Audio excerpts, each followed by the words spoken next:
Okey, topik pagi ni sebenarnya tuan-tuan puan berkisar tentang semalam dalam buletin utama TV3 kan, kita dah tengok ada segmen Hartanah yang membincangkan tentang kata apa, remarks yang dibuat oleh REHDA. REHDA ni apa? Persatuan Pemaju Perumahan. Okey, REHDA dah bagi remarks berkaitan dengan kebarangkalian harga hartanah, terutamanya di sektor primer. Sektor primer ni maknanya apa ni, sektor yang apa tu dimajukan oleh pemaju-pemaju hartanah lah, tu sektor primer. Kalau sektor sekunder tu pasaran subsale, yang kita jual beli rumah daripada orang kata apa, individu ataupun daripada owner-owner asal lah kan, so ataupun lebih family kita panggil sebagai apa ni, rumah second hand. So REHDA dah buat remark semalam, dia dah buat remark berkaitan dengan kebarangkalian harga hartanah pada tahun 2022 akan naik, akan meningkat naik sebanyak 10%. So kita mulakan topik perbincangan kita. Betul ke harga hartanah akan meningkat naik pada tahun depan, tahun 2022? Jom kita bincangkan. Alright. Kalau kita imbas kembali beberapa bulan yang lepas, banyak sebenarnya rumours ataupun ura-ura yang mengatakan tentang harga hartanah ni akan meningkat naik pada tahun depan. So ini adalah selaras dengan kenaikan harga bahan binaan. Okay? So macam yang kita tahu, bahan binaan yang utama lah bila kita nak buat rumah dan sebagainya ni adalah besi. So harga besi dah naik beberapa bulan yang lepas, tak silap saya bulan 7, bulan 8 itu harga besi dah naik. Okay, dan kalau kita tengok apa ni, kenaikan harga besi tersebut memang mendatangkan impak yang sangat besar lah kepada sektor pembinaan, terutamanya sektor apa ni, perumahan. Dan kalau katalah tuan-tuan puan, kita tak apa ni, rangkumkan semata-mata sektor apa ni, pasaran primer tu sajalah untuk perbincangan pagi ni. Mungkin tuan-tuan puan ada apa ni, planning ataupun dah pun memulakan apa ni, rancangan tuan-tuan puan untuk renovate rumah, nak tambah dapur ke, tambah porch ke dan sebagainya. So tuan-tuan puan pun dah engage dengan kontraktor masing-masing, dan mungkin kontraktor tu dah memulakan kerja. Sampai separuh kerja tu dijalankan, tiba-tiba kontraktor terkata, bos, saya kena naikkan sikit lah quotation yang saya bagi hari tu kena ubah sikit. Sebab apa? Harga bahan mentah ni dah naik. Besi sudah mahal, pasir sudah mahal, konkrit sudah mahal. So banyak benda-benda yang kita terpaksa orang kata apa, amend lah. Kita punya apa tu, quotation yang kita dah bagi tu kita terpaksa pindah. Jadi mungkin ada di kalangan tuan-tuan puan yang ada pengalaman macam tu, yang boleh kongsikan juga di apa ni, ruangan komen. Dan apa ni, kita tak payah nak rumuskan sangat kepada sektor pasaran primer tu sajalah. Mungkin di pasaran sekunder pun impact daripada kenaikan harga barang tersebut, adakah ia akan menjadikan harga rumah semakin tinggi pada tahun depan. Okey, bagi anda yang bergelar seorang perunding hartanah, mungkin ini adalah satu news, satu berita yang agak menggembirakan untuk anda. Tapi bagi mereka yang berhajat nak beli rumah pula, mereka yang memang dah berkira-kira untuk membeli rumah, mungkin dah target tahun depan baru nak beli, tahun ni mungkin duit ni tak cukup lagi. Maklumlah tahun lepas ketika fasa pandemik COVID-19 yang tengah mengganas, awal tahun ni pun tengah mengganas, kita baru orang kata apa, mula aktiviti ekonomi pada hujung tahun, dan seawal tahun hari tu kita tak boleh lagi nak meneruskan aktiviti ekonomi kita. Jadi duit tu kita tak sempat lagi nak kumpul, dan mungkin ada yang berhajat nak beli rumah tahun depan, bila duit tu dah cukup, kita dah kumpul-kumpul duit dan sebagainya, baru kita ada apa ni, dana untuk memulakan pembelian rumah tersebut. Okey, jadi mereka terpaksa membawa planning untuk membeli rumah tu ke tahun hadapan. Dan bila dengar pula cerita-cerita desas-desus berkaitan dengan harga rumah akan naik tahun hadapan ni, mereka dah mula risau, mereka dah mula takut macam mana niat mereka untuk membeli rumah tersebut. Okey, pandangan peribadi saya tuan-tuan puan, okey, sekarang ni seperti biasa dalam kita bercerita tentang pasaran, pasaran hartanah terutamanya, bercerita tentang cycle ekonomi, okey, kita tak boleh lari daripada ekonomi asas yang kita belajar daripada zaman sekolah lagi. Kita dah belajar benda tu, iaitu kalau sekiranya penawaran melebihi permintaan, harga barangan tu akan turun. Kalau sekiranya permintaan pula melebihi penawaran, harga barangan tu akan meningkat. Jadi itu asas ekonomi yang kita belajar dan itu asas ekonomi yang kita patut berpegang. Okay. Tapi dalam keadaan sekarang ni, bila Rehda buat kenyataan macam tu, saya ada rasa doubtful sikit lah. Saya ada rasa sangsi sikit, sama ada kewajaran ataupun kebenaran statement yang dah dibuat oleh Rehda tersebut. Kenapa saya cakap macam tu? Sebab kalau kita tengok sekarang ni, hartanah terutamanya high rise lah, bangunan-bangunan kondominium, rumah-rumah apartmen dan sebagainya yang dah pun siap dibina oleh pemaju-pemaju perumahan ni, tapi masih lagi belum terjual, masih lagi banyak lambakan penawaran yang berlaku. Jadi itu yang menyebabkan saya rasa mungkin kenyataan yang dibuat oleh Rehda dalam buletin utama semalam agak boleh orang kata questionable lah, boleh dipersoalkan. Kenapa sedangkan penawaran yang ada, lambakan penawaran yang ada menyebabkan harga hartanah tu sepatutnya turun, bukannya naik. Ini kita nak cerita tentang harga hartanah yang dah memang sedia ada, yang dah memang sedia ada, yang memang dah siap dibina, tapi masih lagi belum terjual. Okey, so asas ekonomi macam saya beritahu tadi, bila penawaran melebihi permintaan, sepatutnya harga tu akan turun. Okey, dan keadaan tu sebenarnya lah, kalau kita dengar lah apa yang dah dinyatakan oleh Rehda semalam, disebabkan kos bahan mentah, bahan-bahan binaan meningkat, jadi mereka terpaksa menaikkan harga rumah yang mereka sedang bina. Okey, alright, so sekarang ni saya nak tanya balik kepada pihak Rehda. Okey, kalau katalah rumah-rumah yang sedang dibina, rumah-rumah yang sedang dibina, yang tengah nak dapatkan bahan-bahan binaan yang crucial lah, macam besi, konkrit dan sebagainya kan. So yang tu bagi saya you all sebagai pemaju dah sepatutnya memikirkan langkah-langkah. Okey, kita kena buat planning daripada awal lagi sebelum projek perumahan tersebut dibangunkan. Okey, dan projek-projek perumahan mungkin yang dah diluluskan, takkanlah lulus hari ni esok terus bina. Biasanya you all dah buat soft launching, dah buat you all punya ini pun kadang-kadang ada orang kata benda yang menyalahi undang-undang juga. Sebelum dapat APDL, sebelum dapat advertisement permit tu, you all dah start jual. Pemaju-pemaju selalu buat macam tu kan.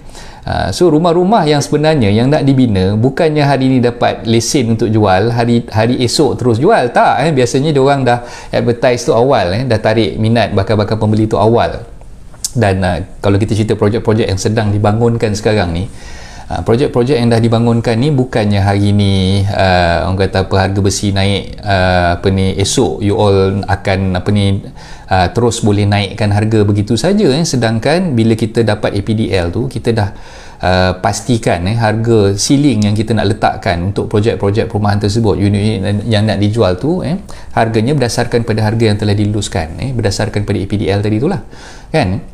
Jadi kalau katalah kalau you all bagi tahu harga hartanah akan naik pada tahun depan disebabkan kerana harga bahan mentah dah naik, bagi saya benda tu tak adil untuk consumer lah, untuk bakal-bakal pembeli, bakal-bakal pembeli yang nak beli rumah you all ni.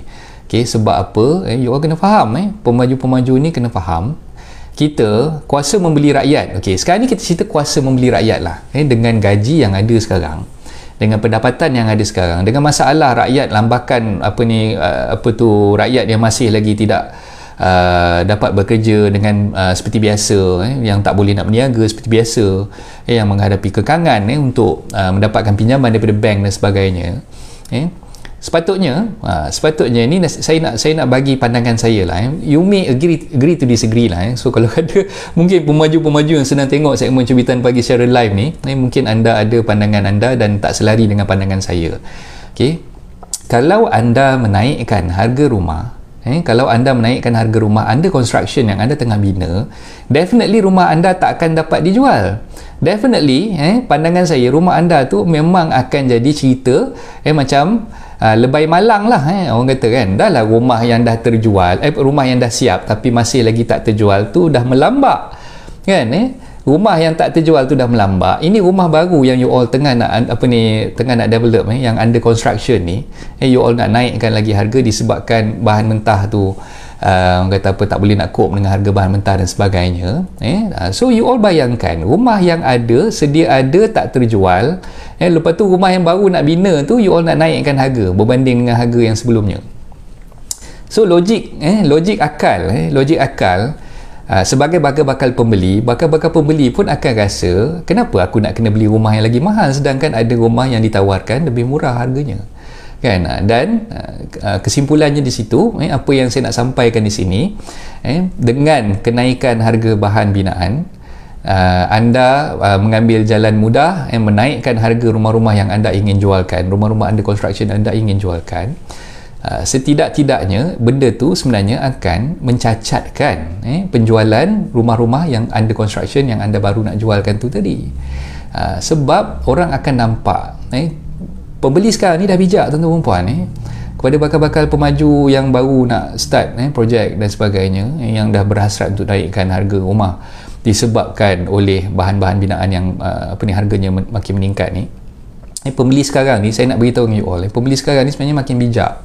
Dia tak sama macam kita jual rumah mungkin pada awal tahun 2000 dulu, yang mungkin dalam kita nak dapatkan ilmu berkaitan dengan hartanah dan sebagainya, orang ni masih lagi tercari-cari langkah-langkah yang sewajarnya, apa yang sepatutnya mereka buat. Ada je rumah launch, diorang terus beli dan sebagainya. Kalau dulu anda mungkin tak menghadapi masalah untuk mendapatkan bakal-bakal pembeli yang ada, tapi sekarang ni bila pembeli ni dah mula buka mata, dah mula tengok rancangan-rancangan live yang dibuat di page hartanah anda dan sebagainya, kan? So dalam mana-mana lah media-media, platform media sosial yang ada, kan? So diorang dah mula buka mata, diorang dah mula membaca posting-posting yang dah ditulis.